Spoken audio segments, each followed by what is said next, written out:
Hey all, today I'm going to be covering the Shrinkwrap modifier. It's not used very often, but it can be very helpful in some circumstances. Let's get into some of those now.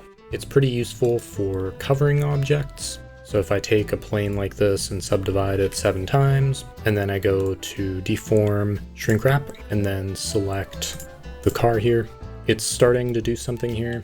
We can improve that by alt double clicking an outer edge there and dragging down, and then from here we can make other adjustments.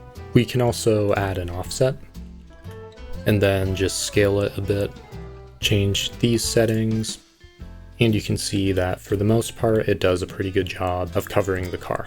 It can be useful for decals as well. So if I add a shrink wrap here and then select this object, it's starting to do something here.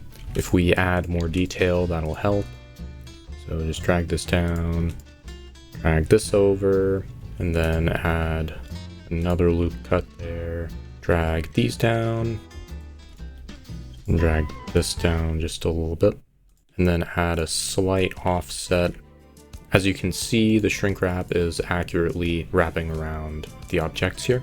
And you can also use it for characters' clothing. So here I'm going to mask out a certain area of this character, and then I'm going to use mask extract, selecting everything and then using Alt S to inflate it, and then add a shrink wrap. And then after adding a smooth modifier with a large number of iterations, I'm going to apply the shrink wrap and the smooth modifier, and then from there it's just a matter of sculpting a little bit, inflating and smoothing so that the shirt doesn't include all of the body detail. Here I have a basic material here, and there's this harsh cutoff here. The way to fix that is to inset and then do a bigger inset. Select the outer face loop by alt-clicking, assign that selection to a vertex group, go to vertex paint mode, and then up here in this paint menu, vertex color from weight.